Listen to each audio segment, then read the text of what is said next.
This episode of the Boss Rush Podcast is brought to you by, well, you.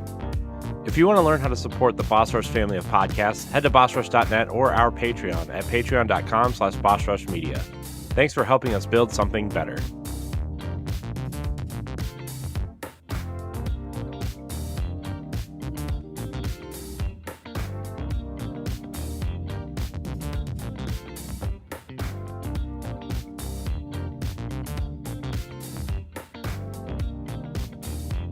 Hello, everybody. Welcome back to the Boss Rush Podcast, a great place to play games and be better. I'm one of your hosts, Corey Deering, and alongside me, as always, is the PC muscle race himself, LeRon Dawkins. Hey, what's poppin'? How much money you spending on that Steam sale, LeRon? I'm trying to spend under $20, so I'm trying to make this the biggest bang for my buck. Yeah. It's fair. Bang. Fair. There's so many games on sale. Like there's an ID at Xbox sale going on right now, and I'm looking at them. Wait, did I miss the idea at Xbox when I was away? I don't I know. I think they announced some things, but I don't think they did the whole. Like the one that they partnered with IGN with, I think is next week. Okay. Somewhere. I think that might be it. You think Also- they're finally going to announce it? Nope. Nope. Okay. Also joining us is the mad pharmacist herself, Stephanie Klimov. One thing I won't be doing anytime soon is pre-ordering all these freaking games. It just dawned on me. I started writing a list of all the games I've pre-ordered that I still haven't gotten yet. And there are a lot, including Glover from Limited Run, that said it was going to be released in Q2 2023. Guess what? It's after July 1st. We're in the third quarter now. Give me Glover! Yeah, well, Embracer is falling apart, so you might not get that till like 2024 now. So No. look, all I need is Microsoft to buy Crystal Dynamics and Eidos Montreal, and then I don't care what happens to the rest of the studios. Also joining us is the man, the myth, the legend, PK Power, Pat Klein. Dude, forget about me. Let's talk about the dogs. Puppies! There's 2 dogs on this show, too. Hi, puppies! Look at the puppies. LeRon just brings them in to draw on viewership. Mm-hmm. Him and his sleevelessness. Yeah. Sleeveless, that's puppies. Puppies. But yeah, guys, I'm definitely old. I've officially reached 40 this year. Ooh. And just to prove it, I can sit down and completely paralyze my lower half of the body. That sounds I fun. didn't want to laugh at that, but the way you said it. I know, exactly. Hey, Pat, you want to hear something fun? Sure. When I lay down, my entire body spasms and is in pain until I stand up. Yep. And sometimes I can't stand up because it's spasming so bad. I've had that happen to me before. It's you're like, I don't know how I'm getting out of bed. And then you just kind of, use your momentum and roll out and fall on the floor. Yeah. It's not fun. Yeah. So. Anyways, I hurt. I feel great today. So Stephanie, you just got back from vacation. Yeah. By the way, in that group chat, did you not appreciate the stuffy of the "Everything is Fine" dog with the coffee? I did. It was amazing. Jerk. So I said that's amazing. I said that's amazing. you need Come more on, exclamation points. Hmm. Anyway, but yes, I did just get back from vacation with my son, and I was very surprised at how well my son did with said travel, because it was his first big trip ever. So I gotta say, I lucked out. He was a trooper. He did well on both nonstop 6-hour flights from East Coast to West Coast. I didn't lose him anywhere. And he just had no meltdowns, no cry. Well, he did cry once, but I'll explain that. I don't know whenever we get to the actual topic, but it had nothing to do with throwing a temper tantrum or waiting in line. Did you hit him? No. Okay. One of the rides mentally hit him. Oh no. Oh, is it the one that had the picture? No, it actually had to do with the fact that the ride broke down. Oh, okay. And to his credit, it's pretty terrifying when you're on it was kind of a roller coaster, more of like an immersive type, but you're strapped in and you're like dangling and it's pitch black and you can't see or hear anything. So that would be terrifying. What ride was that? So it's the Hogwarts one where you're in the castle. Oh, okay. It's a pretty Okay. cool ride. So again, like you know how it's like it's kind of but not really a true roller coaster, Yeah. but like you Yeah. are moving like up, like back for so like you're being dangled forward and all of a sudden it jerks to a halt, the screen goes blank and you're just surrounded by infinite darkness. And my Oh son's no. like, "What's going on?" So he starts, like that. I'm like, "It's okay." He's like, "We're gonna be stuck here forever." I'm like, Oh no. I tried not to panic too because I was thinking like Final Destination stuff, and I'm like, "We'll be fine. We'll be fine. We'll be fine." Final Destination 3. That sounds terrifying. Or I think there's a 3D one. The roller coaster. One's a roller coaster. Yeah, I think it's Yep. yeah. I don't know. I would stopped after the first one because I don't do that spooky, scary mutilation stuff. Nope. Oh man, crazy. Well, I'm glad you had fun. That sounds like a lot of fun. I want to do that someday. Go out there. Did you do Disneyland too, or did you just do Universal? Just Universal. But I think Disney will be next. Silly me for thinking going to Universal would be any cheaper than Disney because it really did not end up being that way.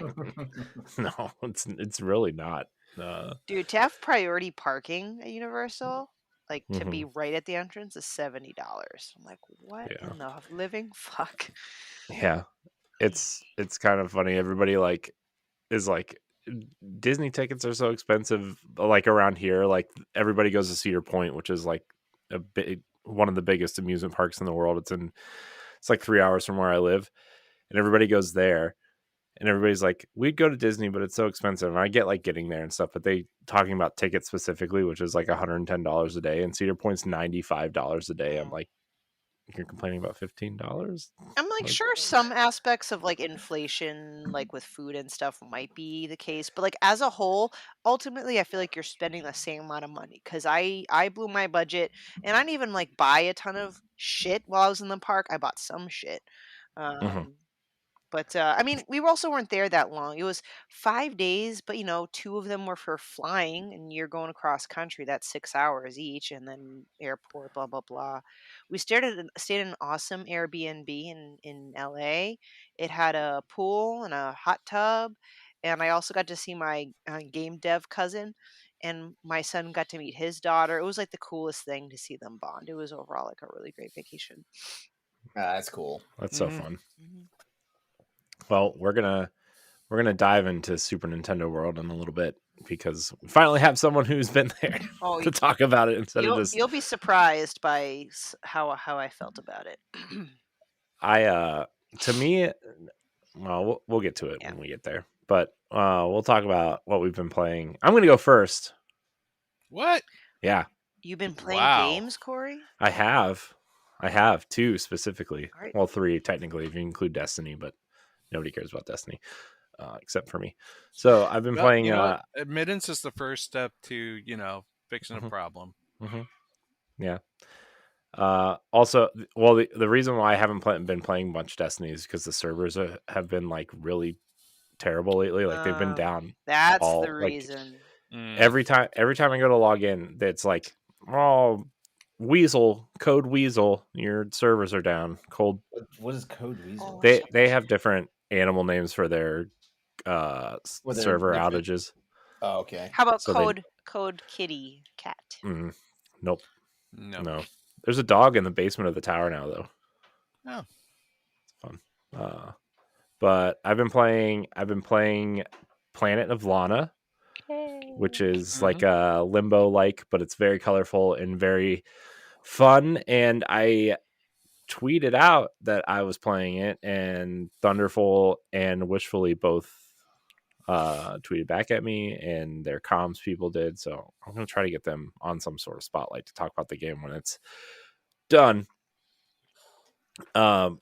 But it's really fun. It's got really, they're like kind of simple puzzles, but it kind of makes you feel really smart when you solve them. At least me, because I'm not very smart. Very different from Zelda, though, right? Where there's really only one way you can solve these puzzles, and it's kind of like a weird change of pace, but also very fun, very colorful. I think there's an achievement for beating the game without dying, and I'm like, how are you going to do that? Yeah, that's that one's no. I Is know the game Especially when that hard? it. It's you got to really be paying attention. It's not Mhm. the game's not incredibly difficult, but you will find yourself if you're not paying attention or you don't know what's coming, you will find yourself getting trapped like you would in Limbo, right? Like if you Mhm. weren't paying attention, you would be eaten or stuck in a trap or Yeah, fall off and a some of the ledge. later puzzles, you almost have to be. It's not like nitpicky, like precise, but if you like wait more than a second or two, it's Hmm. going to cost you. Mm. Yeah. So I think it's safe to say I will not be going for that. Mostly because I've already died 3 times in 2 hours. So 2.5 hours. So uh but it's fun. I'm really enjoying it. And then Stephanie, you're gonna be really proud of me. Really proud of me. I'm defeat Ganon. I'm at the that part in Zelda. So I did Woo! all the so this week I went around and did all the towers. I did all the dragon tiers.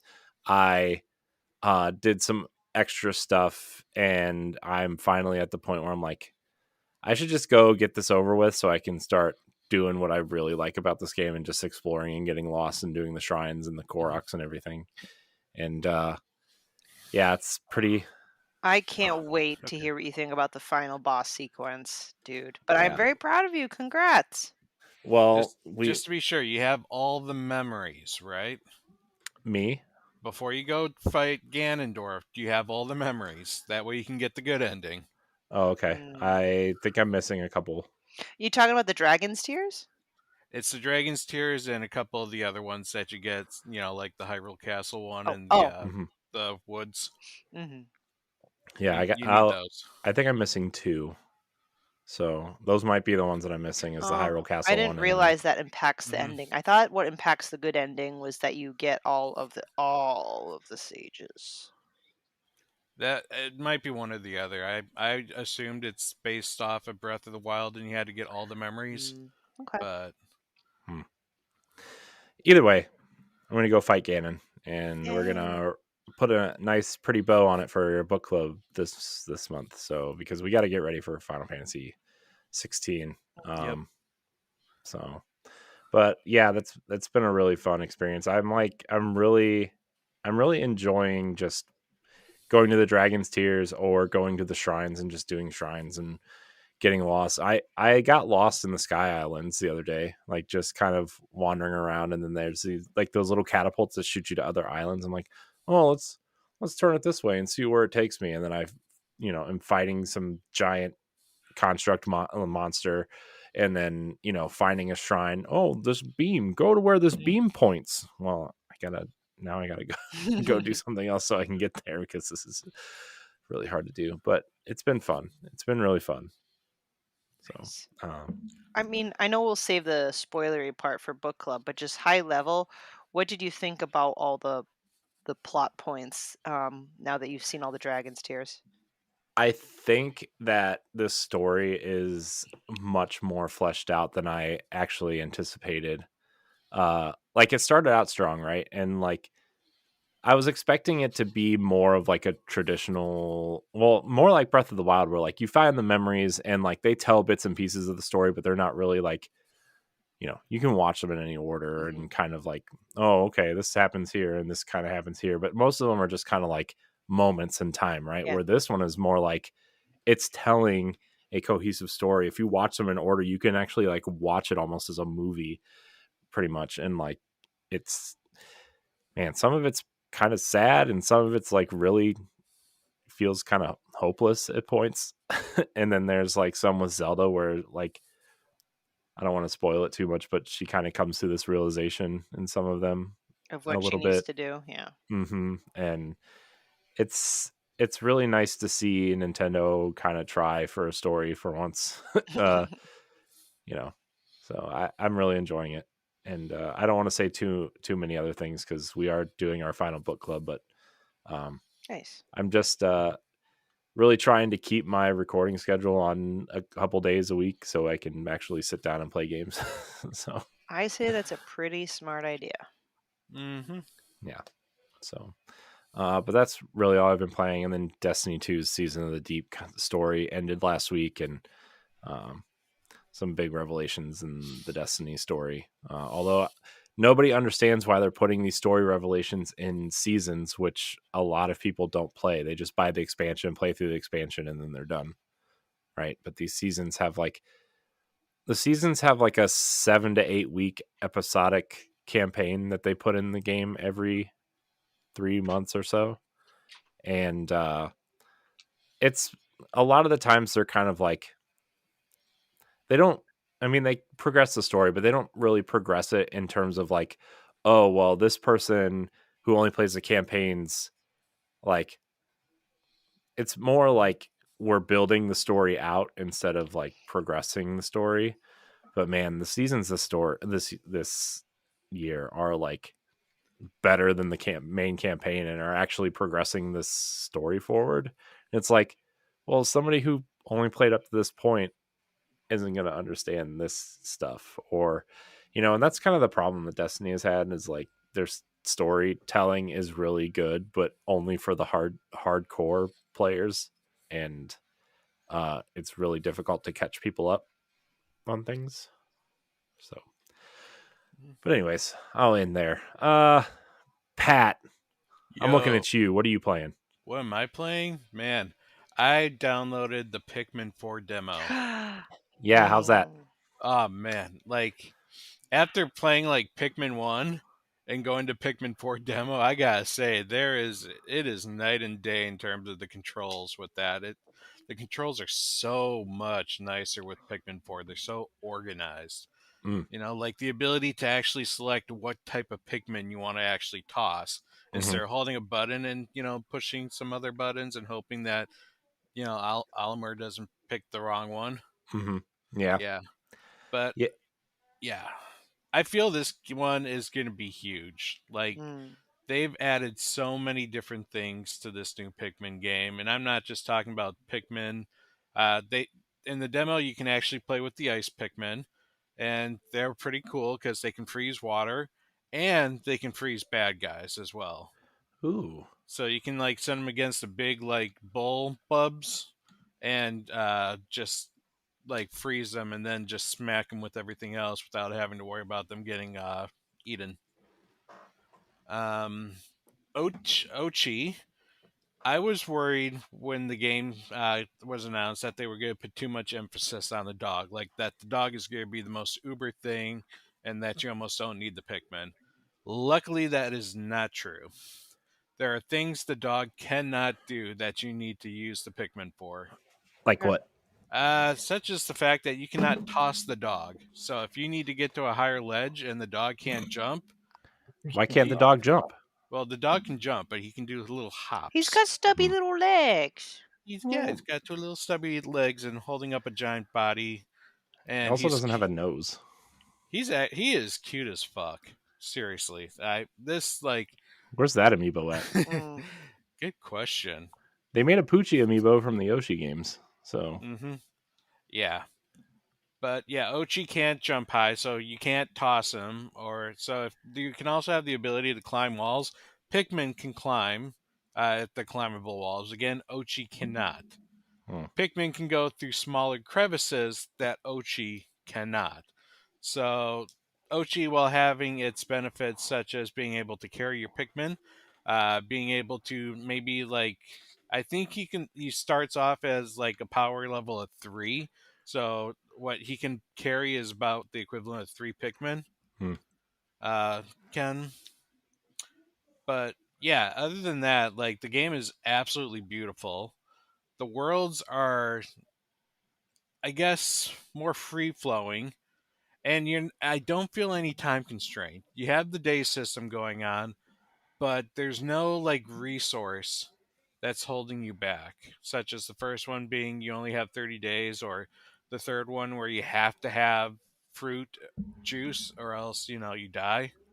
Hmm. I'm not seeing anything like that in this one, so it feels a little bit more relaxed, and you can go at your own pace at exploring these worlds. Nice.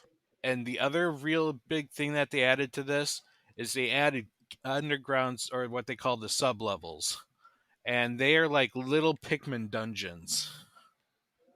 You jump in with your Pikmin. You can only carry up to a certain amount, and then you go through these dungeons trying to solve puzzles inside the dungeon and collect both artifacts as well as castaways, is what they call them. People that kind of landed on the planet that need rescuing, because you are part of a rescue squad in this Hmm. game. Right. And you create Uh-huh. your own guy, right? You create your own guy, but the options are so limited. Oh, Like, there's only yeah. like maybe 8 hairstyles, and 4 of them are female, 4 of them are male, Hmm. depending on like which body type you take, which are 4 different body types. Right. Um, what else? Yeah, there's a lot of things to collect in this game. The main thing you want to do is you're trying to collect Sparkium, or Sparkleum. It's basically you collect treasures and then you convert them into energy. Oh, nice. Wait, is this demo telling you all that about the collectibles and all that stuff?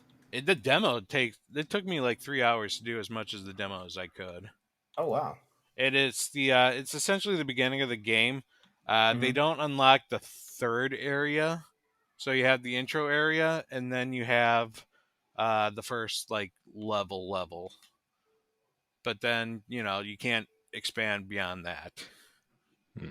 until the game. But the save data does carry over. Great. I love when games do that. Hmm. Love it. And then the Love it. final thing in this game is something called oh shoot, totally forgot the name. Uh it's what they call the ability to multitask. It's like Dodari or something. Hmm. And they have these things called Dodari battles, where you run into this strange leafy looking guy who also has his own dog, and he challenges you to a like a Pikmin battle, where your Hmm. job is to go on this like little battlefield and try to collect as much resources, you know, before the other guy does in the time limit that you have. And if you win, you typically get an outcast or castaway that he kind of kidnapped. Hmm. So those are it definitely feels like there's a lot of new ideas going on with this Pikmin, and I'm pretty excited for it. Nice. I'm uh I'm really hoping that it's maybe better than Pikmin 3. I liked Pikmin 3, but it just Hmm. got too complicated at some point. It was just kind of like, I don't know. Well, like I said, I feel like it allows you to go more at any pace that you want to, so you don't have to feel rushed. Good. Good, good, Um, good. mhm. Other than that, I also picked up the expansion for Power Wash Simulator, the very first paid expansion they did, which is a SpongeBob themed Yeah. Power Ooh. Wash. Who lives in a pineapple under the sea? It's dirty and grimy as messy can be. Yeah, Oh no, man. I love what Future Labs has done with this game. I love that they have brought in different series such as Final Fantasy and Tomb Raider, and now SpongeBob. Real smart To be, move. mm-hmm. And from what I understand, the next one I believe is Warhammer 40K is Hmm. they're bringing in. But this Okay. one, it's about 6 levels. One of the reasons it's paid is because they changed all the aesthetics in the game.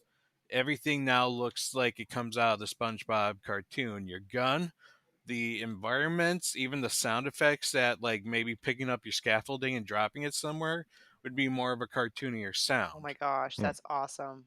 And then, like when you watch your character clean things off in the final results, he kind of looks like one of the pedestrian fish that's doing it. Yes. So That's funny. it's a fun little expansion. You have all the SpongeBob characters texting you while you're cleaning the Bikini Bottom and all the Including various Patrick? sites. Yeah, especially Patrick. Yay. Yeah, no, Patrick is awesome. I love him. Mm. And not just because he's my name. Like, I really wish in another life I could be just like Patrick. just oblivious and Mhm. happy. That's funny. hmm But yeah, it's fun. If you love Power Wash Simulator, you can't go wrong with this expansion pack. Nice. LeRon, what are you doing? What are you playing? The Rogue Ally. I'm actually having a lot of fun. Like, okay, so here's some quick little updates that since the last time I talked about it, which was last week. I upgraded the SSD, so now I'm rocking a Gen 4 2 TB SSD. And for the people that don't Ooh, know, Gen 4 right now is the latest and greatest. If you're not on bleeding edge, and basically it boasts like really fast like read and write speeds. I actually benchmarked it, and on the read side, I'm getting 4,600 and some change on megabits per second. And on the right was like 3865. So like that's pretty honking fast. Given that most SSDs are usually in the 3,000 range, but a lot of Gen 4 SSDs, depending on your motherboard, which we're bound by hardware here, like most SSDs in Gen 4 now can get over 7,000 megabits per second in read speeds. So yeah, there's that. So yeah, just dropped the 2 TB in there. Been playing around with a lot of the functions and stuff, and really just trying to test out and see like how well I can like get a good balance of performance to power consumption with the battery and stuff like that. I'm getting there. I'm getting there. Um, and been dusting off some of the old stuff into my library. But I'm actually downloading The Last of Us Part One to it right now because I want to see how that plays. I've heard some mixed things about it, but I think some people just don't know what they're doing as far as settings. So I'm hoping to like if I can get consistency as far as like in like the 45 frame mark, I think I'll be happy. nice. Yeah, so that's it. And just looking at some of the stuff on these on the Steam sale, because like all of a sudden now PC games are freaking a commodity for me. Well, it's not like they weren't, but now they are, because I'm in like horde mode. Yeah. Stephanie, what are you playing? Well, I'm taking this time to kind of. Well, I took the vacation time to kind of hit up what I call, well, it's kind of a backlog, but not really because they're more recent games. I took a break from Zelda since I beat it, because I don't know. I didn't want to kind of get burnt out on the game because I already spent a crap ton of hours on it, like almost 100 hours. Yeah. So I'm probably gonna wait.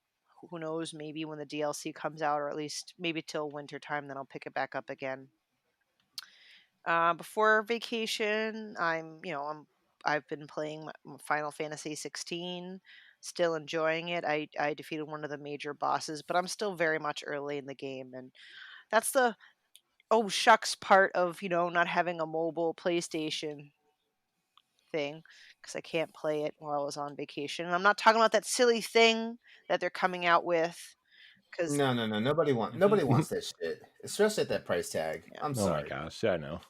Dude, that thing should be $100 at the most. Yeah. So, but yeah, I'm still on that, but I still love it. Love, love, love it. And then on the Switch, I beat Nocturnal. It was a solid game.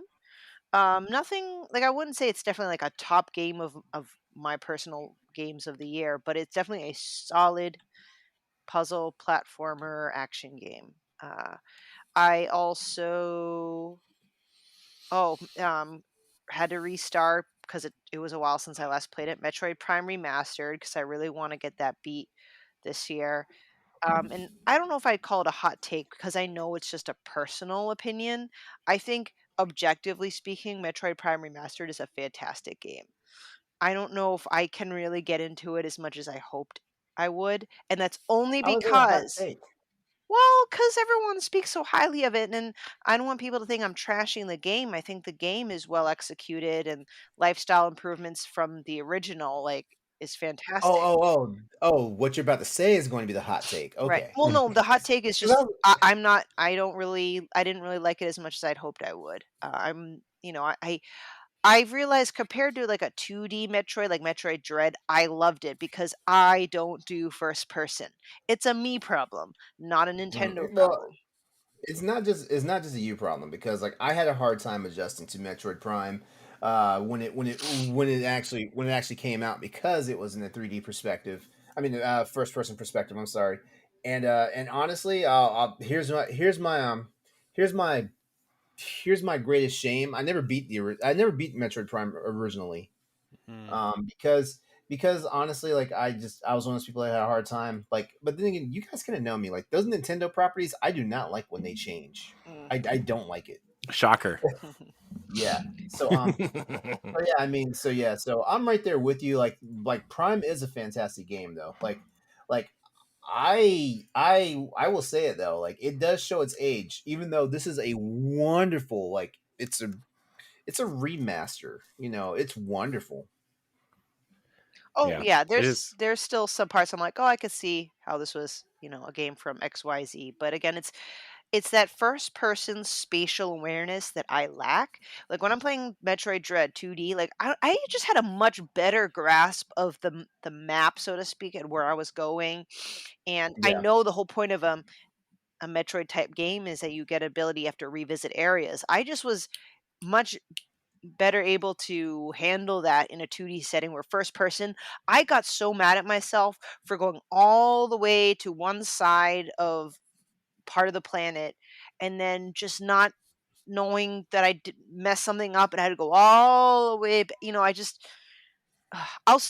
It, still, it's a game you want to guide, yeah, especially Yeah. for our time.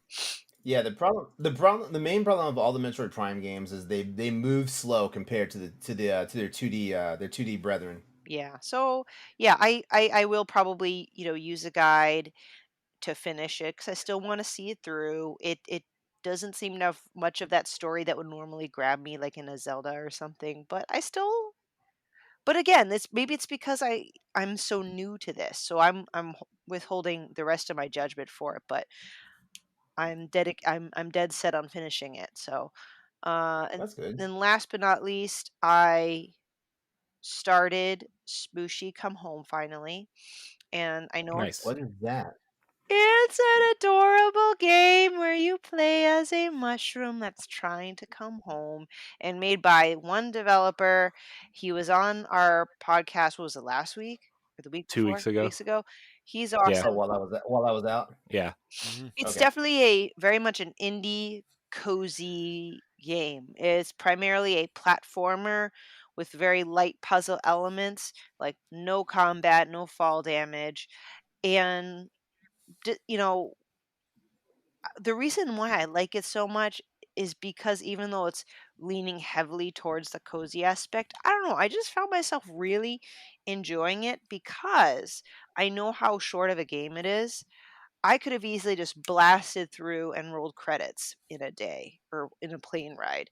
But I actually was like, no, I kind of want 100 well, maybe not 100% it because I'm not that good at gaming, but I actually wanted to solve as many side quests as possible. So I'm actually milking it, which for me is a compliment to whoever is making the game because many times I like Nocturnal is great, but I just kind of like I wanted to get to the end. Here I'm like I want to be in this world as much as I can. Aesthetics are great. It's very Wind Wakery with the cell shadedness.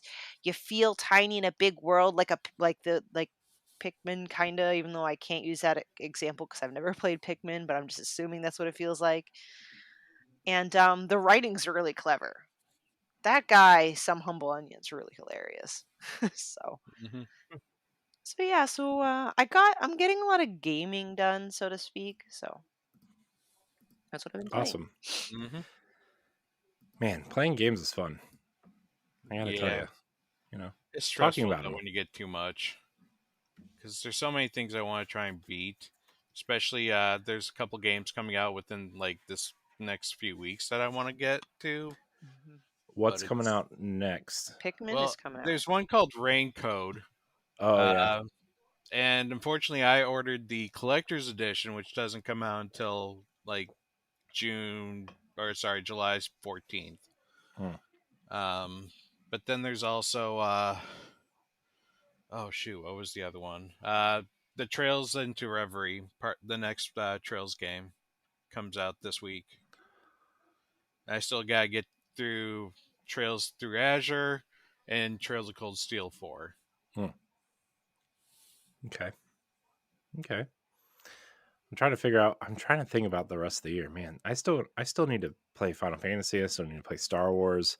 I want to play Assassin's Creed when it comes out. Um, There I are. just Oh, go ahead. Sorry, finish. I just got a Plague Tale Innocence on sale. Like, I really want to play that because people keep saying that it's really good. So, and there's an Xbox Series X and S optimized version of it now. So Ooh. Then to think in 2 months, Corey, Starfield. I know. Oh. I'm excited. That's what I'm waiting on. I'm excited to try it out, but that game is way too big for me. I think at this point, like it's just I don't have time. I already have a space game, and there's only 8 planets in that game. So See, this is where where I've kind of forced myself to not look at sales because I bought a shit ton of games on the same sales that we're seeing this year last year, and that's how my backlog got just infinitely worse. So I'm like, no, this year, like I'm gonna only focus on the games that I want to play, not just Yeah. because I developed a bad habit of buying games for the simple fact that they're on sale. Maybe I did genuinely have interest in playing it, but that wasn't the primary reason. So, Welcome to being a gamer. right. Buying games when Yep. you don't play them. And a lot of the games that I ordered from Play Asia are about to come in any day now because Ghost Trick just came out. So all they held the order until Ghost Trick got released. So I'm Mhm. getting Ghost Trick. Is that am I calling it right, Pat? Ghost Trick? Yeah, Ghost Trick. Ghost Trick and Melon Journey and one other game. So I'm like three. Space for the Space, Unbound. he Pat knows. So I have 3 more games coming. So, Mm, And she has to play a Space for the Unbound. oh, there's yeah. no doubt that Pl- I'm not. Mm-hmm. Plus, there's a new 2D Mario game coming out this year that I'm like super amped for. Like that game like instantly jumped to like the top most anticipated game for me of the rest of the year. New 2D Mario, ready for it. I'm not. I'm kind of lukewarm on it. Well, I'm I just excited for it. I just I I'm just wasn't I I'm wasn't just saying it to I know I'm just harsh you or something like. I'm just pulling your whatever whatever What you are you pull. I pulling guess on? I don't know. Yeah, I see it and I see the I see the excitement and I know it's well deserved and everything, but I think I mentioned it when we kind of did the recap of the direct. I was like, man, I don't know, like I'm starting to feel like even the 2D Mario games starting to get too complicated. That's a little bit of my fear. When I saw it, I almost kind of was mentally overwhelmed, but I'm like I said, I'm like I'm just who knows? Nintendo does have a way of making gameplay just work. So we'll see. I don't know. Yeah. But I mean, I myself am looking forward to it because see, now I'm just starting to think maybe this could be a topic for another day. Like certain franchises I enjoy more in a 2D setting. Like I like Mario better 2D. I like Metroid, I guess, for now, more in 2D. Zelda, I Mhm. prefer 3D. Like I don't know. Yeah. That'd be a great topic. Maybe we'll write that down for next week, Write that down, actually. write that down. Write it down. I'm actually making the doc right now. Don't mind me. Do-do-do-do-do. Yeah, I mean 3D Mario doesn't really do anything for me.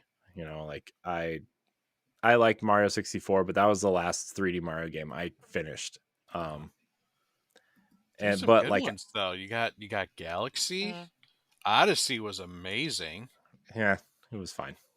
My son decided to start Mario Odyssey on the trip. He actually put down Minecraft for once and Ooh. started it, which is great, but he's still lazy with all things. And he's like, Mom, I can't reach this moon. I'm like, God, just play around with the buttons. That's how I learned how to play video games. You just Hmm. mess around with it till you figure it out. You look at something, can you jump on it? Then try to jump on it.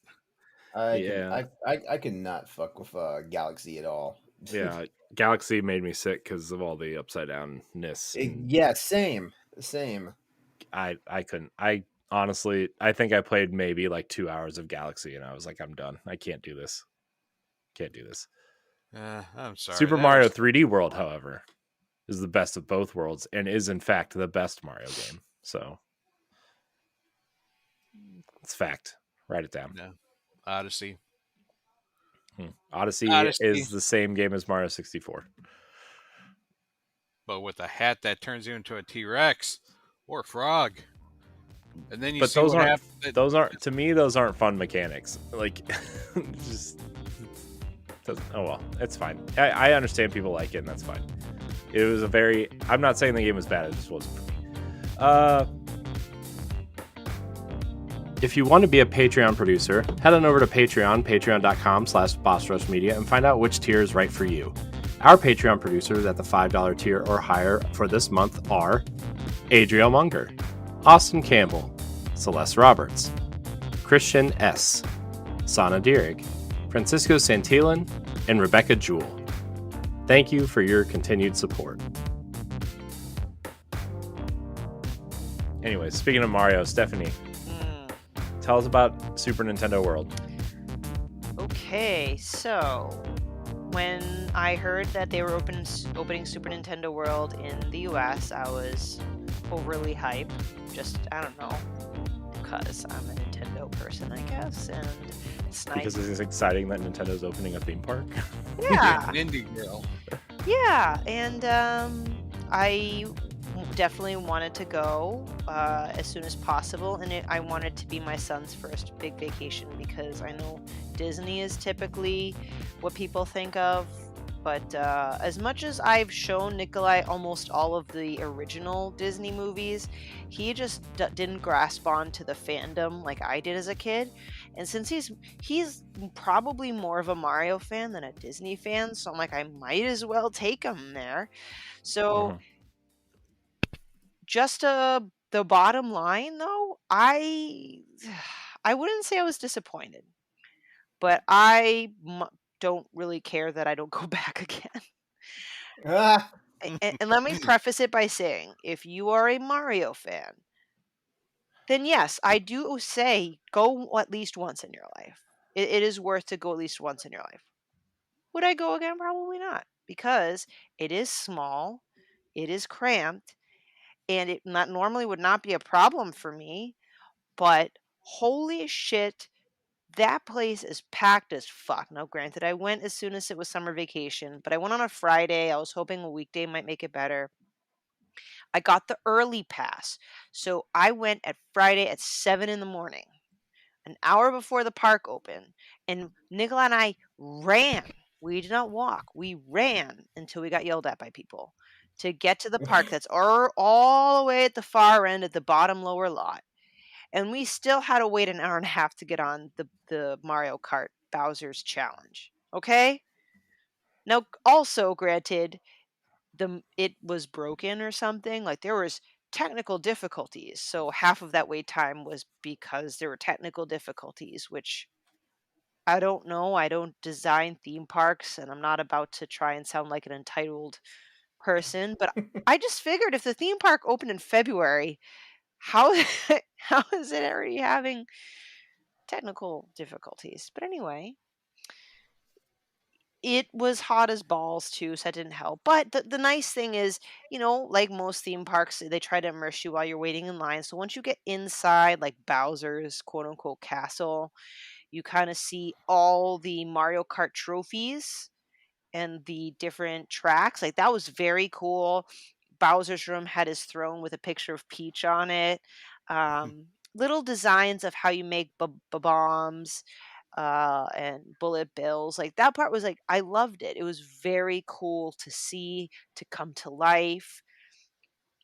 When it came down to the ride itself, they give you a little Mario hat. Mine stank of sweat. I don't think they clean them. It smelled really bad. And then you clip on your immersive glasses things. Okay. So is it like augmented reality? Yes.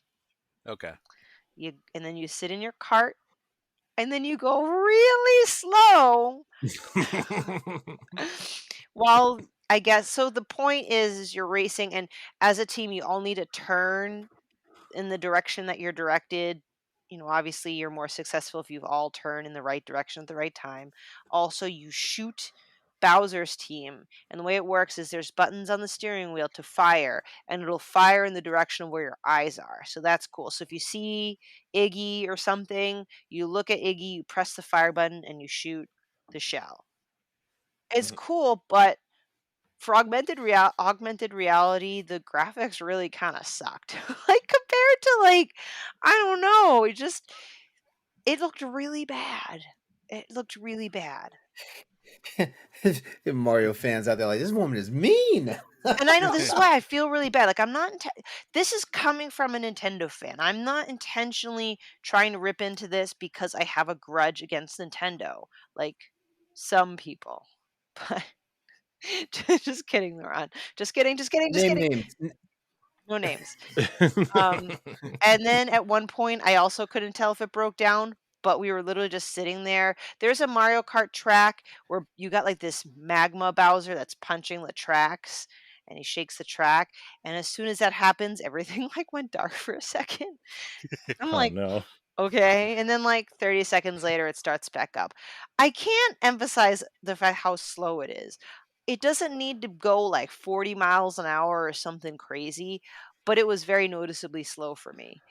And then by the end, everyone was saying, "That's it." Yeah. And then we took it off, and then we left. And I was very disappointed in myself, saying, "I cannot believe I paid extra money, woke up early, raced to this for that."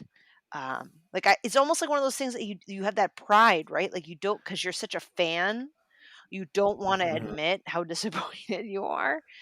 So that's why I say if you're a Mario fan, I still it wasn't terrible. It wasn't a bad ride. It's just go once, experience it once. That's it. And if you do want to go and experience it, do what I did. Because unless you go at 7 in the morning and race down there, and that'd be the first thing you do, no lie, the wait time for that ride was 3 hours. All other times, 3 hours, consistently, 180-minute wait. One time it says the ride wasn't even on. Like I don't know if they like shut it down for a part of the day. Other things, I got the wristband. I got a Luigi wristband. They remind me a lot of the slap bands from the 90s. I think that's cool. Mm. Granted, each of them cost me like almost $40 or about $40. Oh, they're like the Disney Magic Bands. Okay. Okay. $40. Oh, they are slap bracelets. Oh, okay. $40. I'm going to say that again, $40 ish.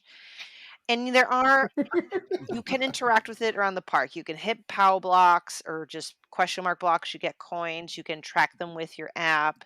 There are 4 challenges where you can get keys. You need at least 3 keys to get into Bowser Jr.'s castle and get the golden mushroom. So I was like, we're doing this. I paid this much money. We're getting into Bowser Jr.'s castle. And we had to wait in lines to do these silly challenges where I wouldn't think they were silly if I didn't have to wait more than 15 minutes for it in the hot sun. They're all right. I feel bad for the kids or the people that did not get the keys because then they have to wait in the freaking line again. So one's like you hit a POW block and you need to like knock a shell to get the key. So it's a timing thing. Another one was trying to beat the Goomba from getting the key, which is all about strength of like cranking a crank thing. One was literally just tapping all the green squares to turn them blue. And then the last one, which I didn't do because I just gave up on the line. That was too long even for me. Had to do with a piranha plant. Anyway, we got 3 keys. We go inside Bowser Jr.'s thing. This one was cool. You look at it.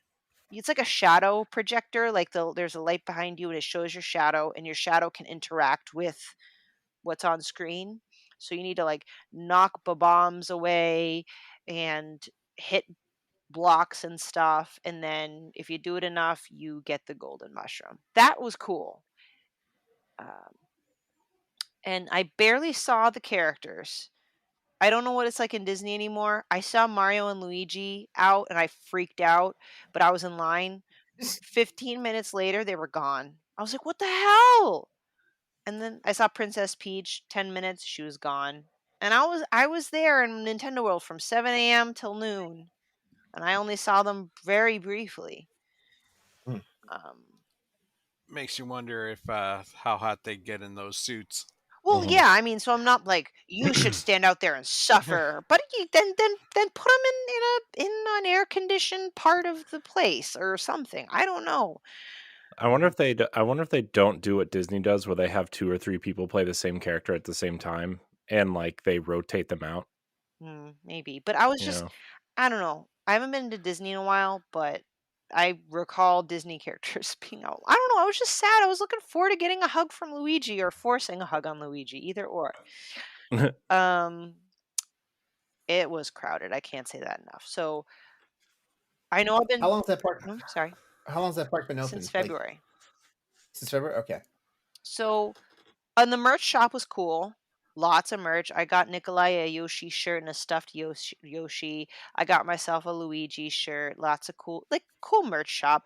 I couldn't go to the Toadstool Cafe because you had to make a reservation on the same day. And by the time I got out of the Bowser's Challenge, which means I got out at 8:30, it was already booked for Wow. the day. wow, wow, Wow. that's crazy. So it's insane. Overall, I wouldn't say I hated it. I don't regret going. I liked it. I enjoyed it. I probably will not go back again unless my son is begging me. So you said it's smaller, right? It's From all small. the pictures, it looks super claustrophobic. It's Like, extremely claustrophobic. And like I said, yeah, at first I thought like, oh, no big deal. But when there's hundreds of people there, if not hmm breaking the Oh thousands, yeah. I had enough. I was ready to just throw down the towel and be like, that's it, we're going home. I don't care. Like, but I'm like, no, do this for Nikolai, do this for Nikolai, do this for Nikolai. Um, I mean, granted, getting older, I don't like crowds anyway, but I can't emphasize how much significant. I went to the Hogwarts place, I went to Jurassic World. None of those places were nearly as congested as Nintendo World. And maybe part of it's because Nintendo mm, World's new, but it is yeah, claustrophobic. yeah, So, I mean, we'll see. If they work on the one in Florida, maybe it won't be as bad. yeah. I mean, they're building a whole new park just for the other Harry Potter part and Nintendo World and some other things over Yeah, so there. maybe like if I kind of get a look see of what Orlando's will be like, I'll probably go to that one. hmm But There's also like a big Donkey Kong expansion at yeah. that one. So I would say if you're going to go to, if you can swing a non-school vacation and a weekday, go. You'll have fun. Yeah, that's what I was worried about. Also, not that you would know, but I heard that all of the Nintendo rides have size restrictions. I mean, how many rides are there? I only remember I there don't being know. one ride, and that's Oh, the there's only one ride? let me see if I missed Well, anything. two? I thought there was like supposed to be two, Well, but the I don't. Yoshi, what about the Yoshi's Adventure thing? I saw no, Is that not a ride? I did not see that. Oh, I wonder if that's a Japan only or if it's I'm not gonna have to open look yet. that up because I scoured that entire freaking place and I only saw that one damn ride. That's so crazy. Only one ride in the whole area? Yeah. I mean, and I didn't pay much attention to the weight restriction thing, but I mean, there are people of all shapes and sizes, so I don't know. I mean, you're in a oversized go-kart. I didn't see anyone having a problem, but you know, Yeah. Well, the one in Japan, you can't be over 6'2" or something. hmm. So I don't know. Yeah, so I mean, that's Super Nintendo World. I hope with people who listen to this don't get discouraged if they have it in their plans to go. I just say be prepared and Mhm. plan for the most optimal situation. Like I said again, get early pass. That's a non-negotiable. Go Mhm. there first thing. If you can swing a weekday, stuff like that. And you're just going to have to compromise. You can probably, like, for example, only go to Bowser's Challenge or make a reservation for Toadstool Cafe or somehow tag team it with your family. I don't know. Mhm. Yeah.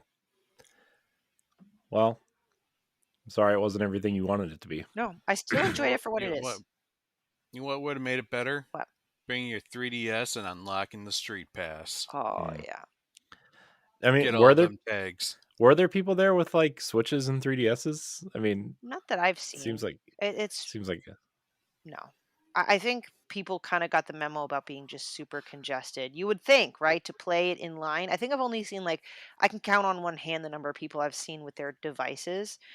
Mhm, I think maybe it's also the time of year I went to. Most of it was just families bringing their kids. mhm. It's for their little kids. But it was cool though, right? You get to see all sorts of like people wearing their Nintendo Mario shirts.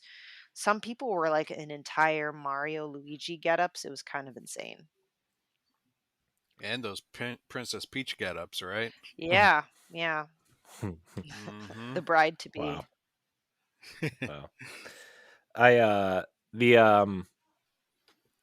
when they first kind of revealed this park, they said you were going to be able to use your Switch to unlock certain things, and I don't know if that ever came into. Oh, Yeah, I mean, I don't know if because they were going to make like a Nintendo World app that you could like, use the NFC reader in your Switch and you could unlock certain things or yeah. I think whatever. for But now, I only have access to something Nintendo World related through my Universal's app. What is it doing? Like if I click on Super Nintendo World, I'll let you know how I did. So I was on Team Luigi. I got 1,168 coins. ooh, Hey, I got 3 keys, not just one. They messed it up. I got the golden mushroom, I got 26 stamps. But see, I don't know what that means. Like, what 26 stamps of what? hmm, Looks like this. nice. Look at that. It's Luigi. The It's super, colorful. yeah, the end. All right. Well, that's fun. I'll we want to go to Universal at some point just to see the Harry Potter stuff, so we might do the Nintendo stuff too while we're there. I mean, The, we would if we went, the but Hogwarts one, I loved it. yeah. Loved it. The following day, we went to Hogwarts Place first, and we went on the Flight of the Hippogriff 5 times without waiting in line. Ooh, nice. Um, Nice. both their rides were fun, and Hogsmeade was very immersive. My son, who saw me play Hogwarts Legacy, goes, "Whoa, mom, this place looks exactly like in the game." I'm like, "Yeah." Hmm, I honestly, that was my favorite part. yeah. That's I love watching videos of the Harry Potter stuff. Super cool. All right. Well, we're going to get into our next topic. Where is the doc? I had it open. Oh no. So there's been a lot of rumors about the PlayStation 5 Slim coming out this year and mid-gen upgrades because the consoles can't hit 60 frames a second. So I want to talk about mid-gen upgrades. Are they worth it? Are they not? Should they just put out new boxes sooner? I don't know. LeRon, you're the PC guy. I want your opinion first because this I, seems like something you would. I feel like they should put out. I feel like they should put out new boxes sooner. I do. Only because like I mean like it's one of those situations where like people buy these systems and like if the systems don't have the flexibility themselves like to just make updates, which they're getting better now because I mean like you can drop like SSDs in them now. Like the moment you can start doing like stuff with your RAM and stuff, like that's gonna be a game changer, you know. But uh remember back in the day when a new system came out was more like just a refresh for how it looked, Mhm. or they slimmed it down so it wasn't like some gaudy device like sitting on top of your desk or your dresser or your dining room or your living room table. Yeah, like the PS2 to the PS2 Slim. Remember that? Oh my god, that thing was Mm. fucking nice. Like, man, you could slip that into your bookshelf like it was a book. I Like know. basically. Yeah. And I'm not saying that there's anything bad about the fact that like we get new consoles that like are more powerful than the ones that are out there, but like it's kind of a slippery slope because like we're in this will they or won't they phase right now with like for example when the when the Switch OLED came out, like before it wound up being the Switch OLED and stuff like that, there was a lot of speculation that it may not be backwards compatible. Well, it may not be completely compatible with the existing Switch games, meaning that, like certain games would come out that only use that hardware. Of course, like it just came out being a glorified Switch that was $50 more expensive and had a new screen. To be fair, the screen is pretty nice. Oh yeah, the screen is nice. The screen is nice. Every time I walk into Target and I see the two switches, the OLED and the regular Switch sitting side by side, I'm like, man, it's a nice screen. But like there's always gonna be that. I just feel like the system's gonna come out like, okay, PS5, the PS5 and the Xbox Series X, $500 consoles, right? What's probably gonna happen is the new ones are gonna come out at either 500 or 550, and the original ones are gonna drop down by $100. And then like then you got the situation where like people, and it may have a cosmetic redesign. It may get slimmer, or may get more sleek or whatever and stuff like that. But I don't know. I just feel like sometimes it feels like they're just trying to bilk us for money sometimes, because like a lot of people will buy the system and then they'll go out and buy the new system and stuff like that. It's like, I get it. Spend your money however you want to, but at the same time, it's like I feel like we're the symptom of the disease sometimes, because like we get the companies put them out there, we snap them up, and like there it is.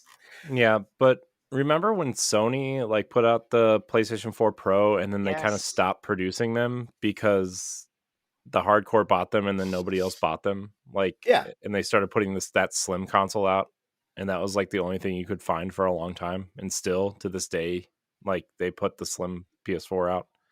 Yeah, I never bought the PS4. I never bought the PS4 Pro. I basically ran the wheels off of my PS4 original, and then like right now it resides in my boyfriend's place. He plays it. Mhm. Yeah. And he doesn't complain about it at all. Yeah, I definitely think the PS4 Pro had less of a there was less of an incentive to upgrade to the PS4 Pro than there was from like a base Xbox One to the Xbox One X. I think, Uh-huh. I mean, that power was significantly more. Now I didn't track like what the One X was doing versus the Xbox One. Can you Don't can worry, you tell- Microsoft did not tell anybody numbers of the Xbox One. I think it sold around the entire family sold about 51 million units at the end of its life cycle. Uh-huh. I do think a lot more people bought Xbox One X as opposed to the Xbox One, or like traded up for it. But I don't really know how that split was.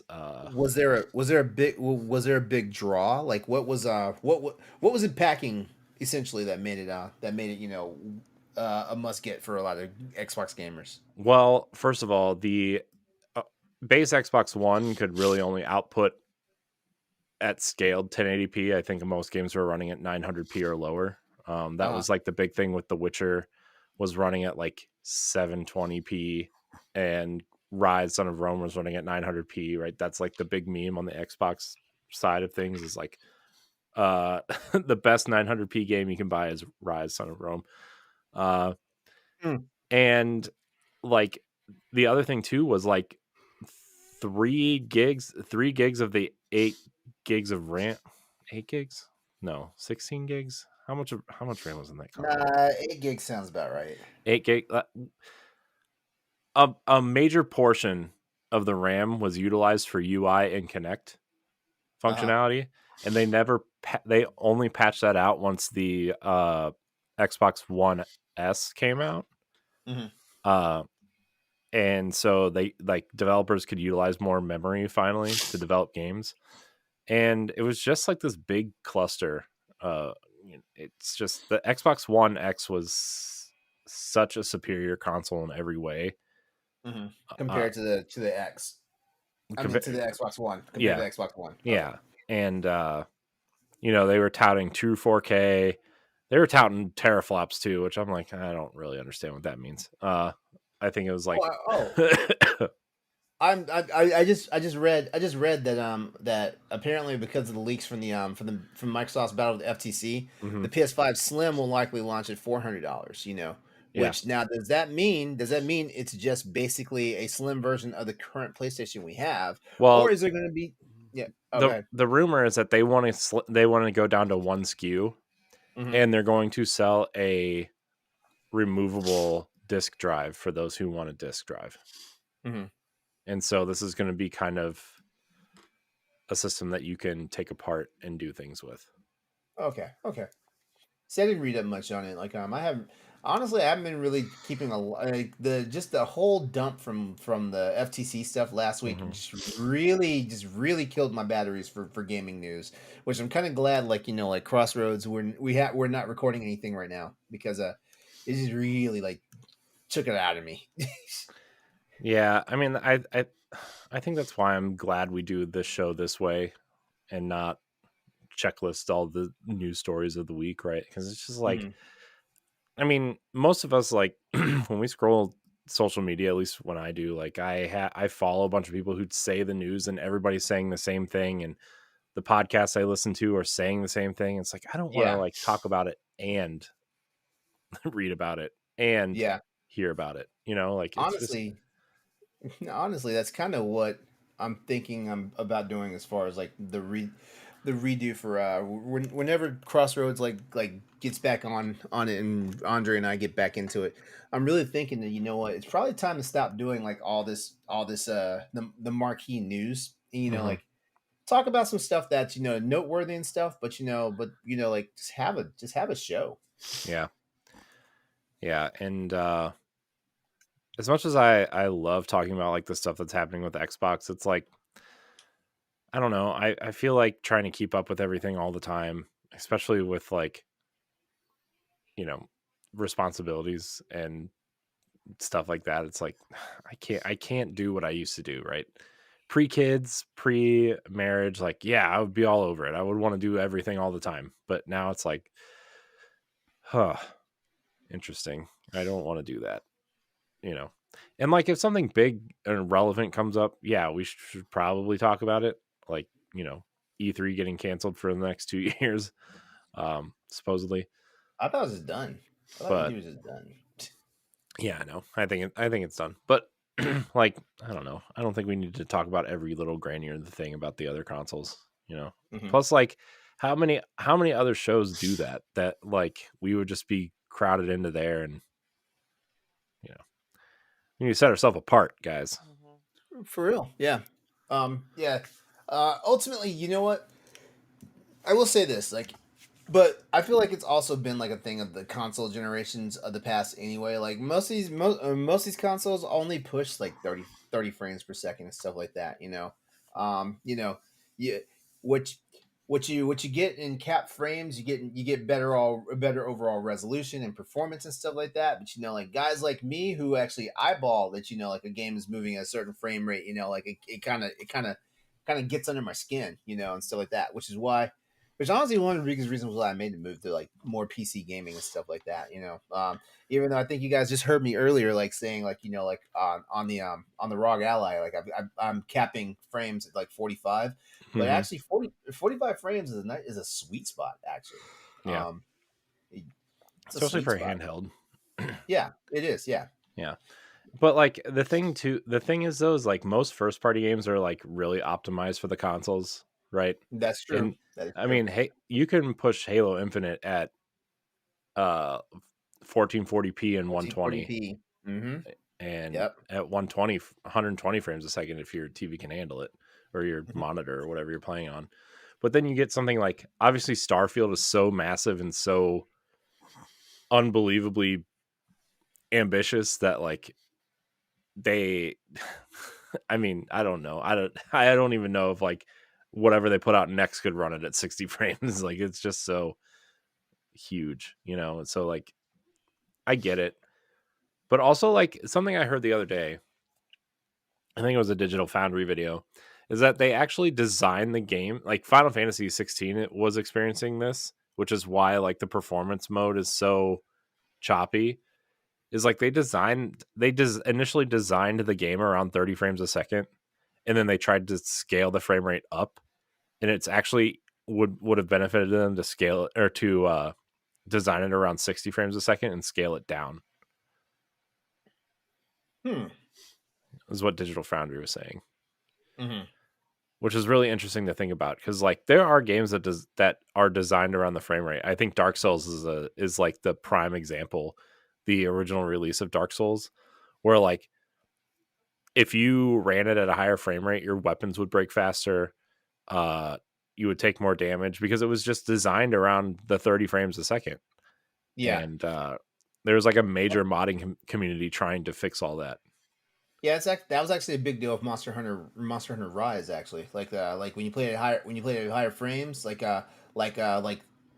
monsters were harder and stuff like that. Which actually, I kind of love that challenge when it comes to Monster Hunter. So like, it wasn't a big deal for me, but yeah, I had to test it out, because so I grabbed the Switch version and played it for a hot second. I was like, whoa, like I beat this damn thing way too fast. And it wasn't like I got cross gen stuff, so it wasn't like I could cross save and like use my existing stuff from my PC save. Like, it's like my character is still sitting somewhere at HR 60 on the Switch version. Yeah. and I was like, man, I kind of like just walked through this monster just now. Yeah. So I wonder if these companies are going to put out mid-gen upgrades and not just a redesign. I mean, Sony seems like they're going to. Microsoft already said that they're not going to do an upgraded version of the Xbox Series X, like a mid-gen refresh. Yeah. But also they could just call it like the Series L, and it would be, you know what I mean? Like they could just do that. I mean, The Microsoft's Series XL Microsoft's taking L's this console generation, so or you the might as well. XS. So Well, Here's my thing. I think we're gonna get to a point now. Like I feel like we've had one more console generation where we'll probably get this half step stuff where like the let's say the PS7, let's say the PS6 comes out, and there might be a PS6 Plus. Let's just call it that.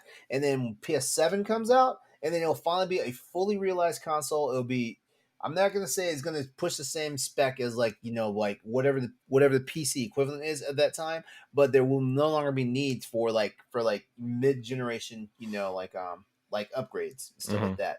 You'll finally have like hardware that the developers and the publishers are happy enough with, and kind of quells people that like dabble back and forth in the PC environment plus the console environment, stuff like that. Because I think that's who they're trying to appease right now. Like they're trying to appease the people who turn around and they see like, oh well, Dead Space remake came out, on all systems plus PC, and PC just like ran like laps around like the consoles, because the consoles are missing certain things, even though like the new technology that they throw, like the chip makers throw on there, like like for example Fidelity FX, on because all these are AMD chips and stuff like that.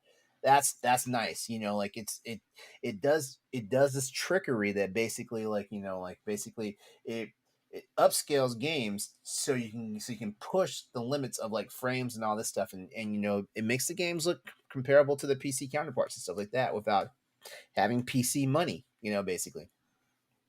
So I think we're getting to that point where we're about to where the lines are starting to get a little bit closer to each other. Yeah. I don't know. It's just I think everybody was like really excited for these consoles because they were promising like 60 frames. I mean, like the Xbox and the PlayStation box both say 120 frames a second. The PlayStation box says 8K on it, by the way. Yeah, which is silly. But like I think as we move through this generation and people are finding, as they are like maybe in like a year or two when these games start coming out and they really start optimizing for these consoles, we'll hit 60 frames. But like now that we're done with the cross-gen stuff and we're seeing certain games like do this, it's like it I wonder how many people are really disappointed in that, I don't know. I used to not be a frame rate snob, and then like I started playing games at 60 frames a second, and then you go back to 30 and it's like, oof. oof. Even Destiny runs at 120 frames a second on Xbox Series X, and I was like, man, this is awesome. And then you load up Destiny 2 on Xbox One X, and it runs at 30, and you're like, oh my gosh, I'm missing 90 frames. I'm missing 90 frames. Where are they? So, I don't know. Pat, Stephanie, you got any opinions on mid-gen upgrades? Well, I personally think that they've been, I don't know. Like, I wish that they didn't have to happen, honestly. Same. Like, I want to see a whole, like, I'm not one of those guys who like to get the latest and greatest upgrade. You know, I like my time, like space between them, and I feel even like a 7 year console cycle is still too fast. Mm-hmm. You know, let the consoles live for like a decade. Mhm. Or at Yeah. least the 7 years. At least the 7 years they're promised to live. Yeah. I get that point, Uh, but just to provide a perspective of someone who initially wasn't a hardcore gamer or didn't follow every single bit of news like I do now, um, I almost kind of appreciate in some way, shape, or form a mid-gen update, if done so appropriately. Like, I was not the kind of person to get a console day one. And when they released the PS4 Pro, I actually really appreciated the slimmer design and I really loved it. I don't know if maybe it would make more sense to have mid gen updates more kind of like how Nintendo did it, where they came out with the traditional Switch, then there's a Switch Lite, then there's well, I don't know, Switch OLED, but like, because one is more kid friendly, depend maybe if there's a varying price points, you know, providing options for those that aren't as hardcore in the gaming industry, I feel like it could be appropriate. Just kind of to throw it out there for the more casual gamer. Yeah, I mean, you see that with the Xbox Series S, right? Where it's like it's $200 cheaper than a Series X, right? I mean, that's $200 is not cheap, right? I mean, that's a big jump. And for people who don't care about, you know, fidelity or frame rate or whatever, and maybe they're playing on a 1080p TV and they want to play, you know, it's the perfect kid box, honestly, for like Minecraft and Fortnite and, you know, maybe a Game Pass game here too if you get Game Pass, right? Like that's kind of what that box is meant for, I think. And like the Series X is the hardcore gamers box at this point, I think. Um, so I don't know. I like both consoles, but the Series S does have some frame rate issues on third party games. So because they're not greatly optimized. Uh, Also, something that doesn't get talked about enough on the Series S is that the backwards compatible games don't come with the bells and whistles that the um, Series X version does. So like, Interesting. there's no upgraded textures, there's no frame rate upscaling, like any of that. They run the Xbox One S versions of games and not the Xbox One X versions of games, and they don't have the nice upgrades that the Series X provides. Man, what were they? What were they? I swear, it's like, what were they thinking with the Xbox Series S? Because like it doesn't really feel like it's a next gen system, if that makes sense. Well, For the technically, most the part. Xbox One X is more powerful. It's just the Yeah. CPU is better in the like way better in the Series S. There's a really Series nice S break. was meant to be the competitor for the Switch, if I remember. Yeah, and it was Japan, like Mm, Microsoft was trying to get a foothold in Japan, and this box is super small, and a lot of people that live in Japan kind of live on top of each other in small apartments and don't have a lot of room. And they thought maybe this console would be appealing to those people. So I don't know. Anyways, just like, just a hey, topic. Hmm. like just to say real quickly, looking at my PS5, given this gaudy size, but I love my PlayStation.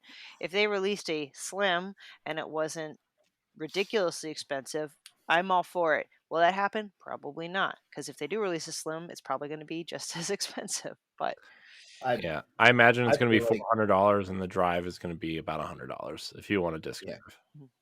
Yeah, I feel like honestly, I have a PS5, so there's no reason for me to get a Pro or whatever they decide to call it, because I have a gaming PC. You know, like shit. Like if it's gonna become a wrestling match of like how I'm gonna play the best version of this game, like we already know who loses. Hmm. And I'm thinking, what more performance upgrades can the PS5 actually get? They just, You know, if anything, they want to be able to push the frames. That's Hmm. really it. Yeah, They want to push that's the frames because people are really starting to dig in on that whole thing, right? yeah. You know, because I remember console gamers didn't worry about frame rate, like that, but it kind of started creeping into our conversation during the PS4, Xbox One era. Hmm. Yeah. Yeah, mhm. especially when a lot of those 360 games are starting to get remastered, and they were running at 60 frames instead of 30 and Hmm. at 4K, and it was like, oh, well, that's nice.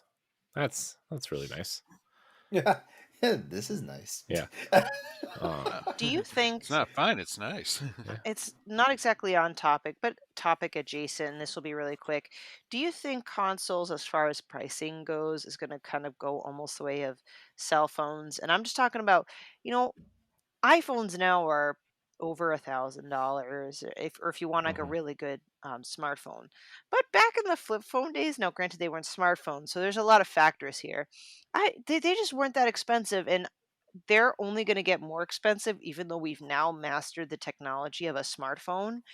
So, do you think consoles are going to go that way, where maybe we'll eventually have $1,000 consoles, and that'll be like the only price point? Like, are we just creeping up? No, No. I think my opinion is that the technology in the consoles is going to be limited by the $400 or $500 price point. Okay. Yeah.